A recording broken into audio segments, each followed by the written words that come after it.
ప్రభువైన యేసుక్రీస్తు యొక్క ఉన్నతమైన నామములో మీ అందరికీ ప్రత్యేకమైన వందనాలు తెలియజేస్తూ ఉన్నాము. నాడు అపోస్తలుడు పిఎం సామ్యూయల్ నాయన్ గారు అనేక మందికి ఆశీర్వాదకరంగా ఉన్నారు. మన దేశంలోనూ విదేశాలలోనూ అనేక మందిని ఉజ్జీవపరిచిన గొప్ప దైవజనులు. అలాంటి వారి జీవిత చరిత్రను అనగా పిఎం సామ్యూయల్ నాయన్ గారి యొక్క జీవిత సాక్ష్యమును మీ ముందుకు తీసుకురావడానికి ఆడియో వీడియో ద్వారా తీసుకురావడానికి జేజే మీడియాస్ ద్వారా మీ ముందుకు మేము వస్తూ ఉన్నాము. అనేక భాగాలుగా మీ ముందుకు రాబోతుంది. అనేక కుటుంబాలను, అనేక సంఘాలను, నేటి తర సేవకులను అనేక మంది ఉద్యోగపరచాలని ఆశిస్తూ మీ ముందుకు వస్తున్నాము. దేవుడు మిమ్మల్ని అందరినీ దీవించిన గాక. God bless you all.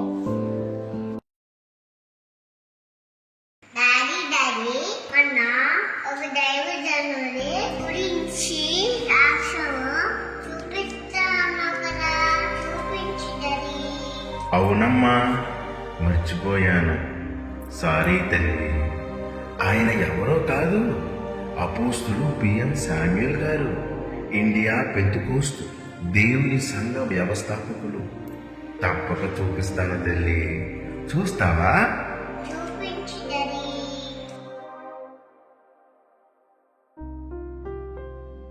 బాల్యము, దైవ పిలుపు, బాప్తిస్మం.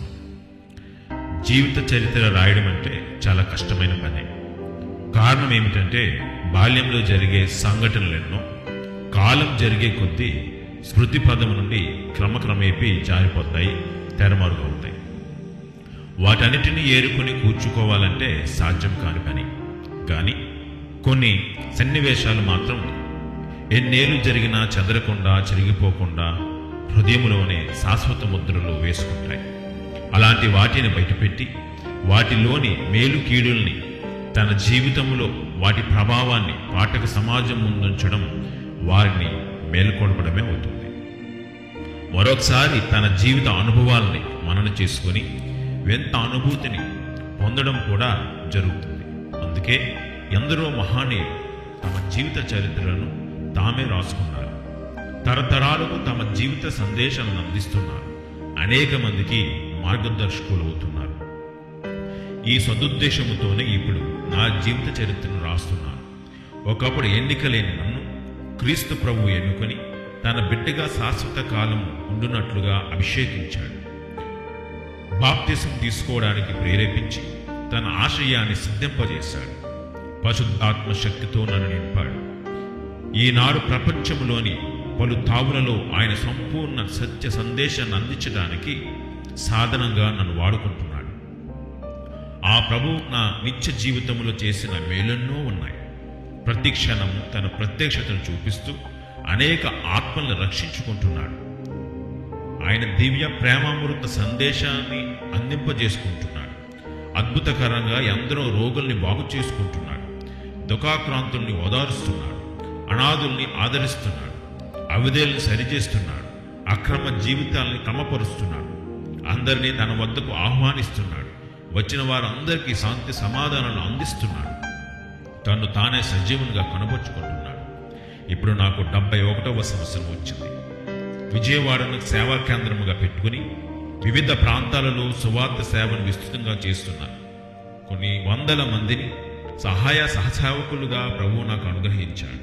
వారందరి తోడ్పాటుతో యుగయుగాలు స్తుతి స్తోత్రకరుడైన క్రీస్తు ప్రభుని మహిమా ఘనత ప్రభావాలకై ప్రవాహములా ముందుకు సాగుతున్నాం. ఆత్మల రక్షణకై ఆవేదనతో తాపత్రయపడుతున్నాం, శ్రమపడుతున్నాం. క్రైస్తవ సాహిత్య వ్యాప్తికై, నిత్య ఆత్మీయ మేలుకొల్పుకై తెలుగు భాషలో సువార్త ప్రకాశిని, తమిళ భాషలో గాస్పల్ ప్రాంఫెట్ అనే పత్రికలను నెలవారీగా ప్రచురిస్తున్నాం. నా 2వ కుమారుడు రెవరెండ్ అబ్రహాం శామ్యూయల్ సత్యధ్వజం అనే ప్రత్యేక పత్రికను ప్రచురిస్తున్నారు. ఈ విధముగా ఈ పత్రికల ద్వారా కొన్ని వేల మందికి సువార్త అందిస్తున్నాం.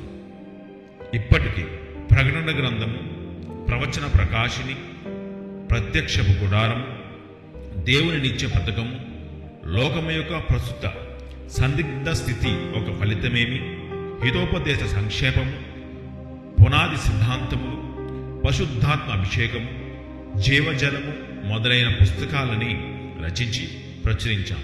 అంతేకాకుండా సువార్తికుల శిక్షణకై 2 వేదాంత కళాశాలల్ని సియోను బైబిల్ కళాశాల అనే పేరుతో విజయవాడలోని గుణదలలోను తిరుచునాపల్లిలోనూ స్థాపించి నడిపిస్తున్నాను. ఇప్పటికీ కొన్ని వందల మంది విద్యార్థులు వేదాంత విద్య నేర్చుకుని ఉజ్జీవింపబడి భారతదేశంలోని నలుమూలలకు వెళ్లి సువార్త బీజాలను వెదజల్లుతున్నారు. అనేక మందిని క్రీస్తు శిలువ ధ్వజము వద్దకు ఆకర్షిస్తున్నారు. ఈ మధ్యనే అండమాన్ నికోబార్ దీవులను కూడా మా సువార్తికులు వెళ్లి క్రీస్తు అద్భుత శక్తిని అచట వారికి చవి చూపిస్తున్నారు. క్రీస్తు దేవుడైన సత్యాన్ని ప్రచురపరుస్తున్నారు. నిత్యాంతం వెలుగు రేఖలను వ్యాపింపజేస్తున్నారు. మా వేదాంత కళాశాలలు చురుకుగా నానాటికి కొనసాగుతున్నాయి.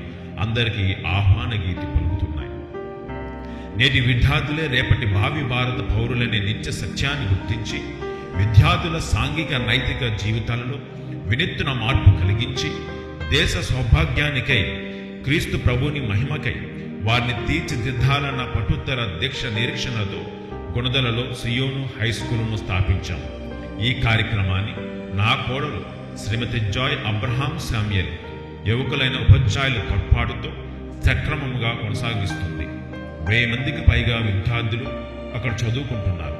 అన్నిటికీ మించి అనాథులైన బిడ్డలకు, దివ్యాంగులైన బిడ్డలకు, ఆర్థిక దుస్థితిలో అణగారి అల్లాడిపోతున్న బిడ్డలకు ఆశ్రయాన్ని కల్పించి వారి దారిద్ర్య దాస్య శృంఖాలను ఛేదించి వారికి ఉజ్వల భవిష్యత్తును కలిగించాలని, క్రీస్తు ప్రేమను అందించాలని సియోను అనాథాశ్రమాన్ని కలుపటిలో 1, గుణదలలో మరొకటి స్థాపించాను. 100 మంది అక్కడ ఉంటూ విద్య నేర్చుకుని తమ భవిష్యత్తును చక్కపరుచుకుంటున్నారు. ప్రతి సంవత్సరం ఫిబ్రవరి నెలలో పెద్ద కన్వెన్షన్స్ ఏర్పాటు చేస్తున్నాం. 20,000 నుంచి 25,000 వరకు ఆ సభలో ప్రజలు పాల్గొంటారు. దూర ప్రాంతాల నుండి తమ కుటుంబాలతో వచ్చి ఆ పెద్ద పందిరిలో ఉండి అన్ని కోటాలకు హాజరవుతారు. దైవశక్తిని ప్రత్యక్షంగా చూచి తమ హృదయాలను అక్కడే ప్రభువుకు అర్పించుకుంటారు. పరిశుద్ధాత్మని సంచారముతో ప్రజలు సంధించబడి ఆత్మతో నింపబడి ఆనంద తరంగాలతో తేలిపోతారు. వివరించలేని ఆవేశముతో పలు భాషల్ని మాట్లాడుతారు. ప్రభుని స్తుతిస్తుంటారు. 100,000 మంది రోగులు ప్రార్థన చేయగానే పరిపూర్ణ స్వస్థత పొందుతారు. విచిత్ర కేకలు వేస్తూ మనుషుల్లో నుండి దయ్యాలు పారిపోతాయి. విరిగి నలిగిన హృదయముతో ప్రభు ముందు ప్రజలు పడిపోతారు.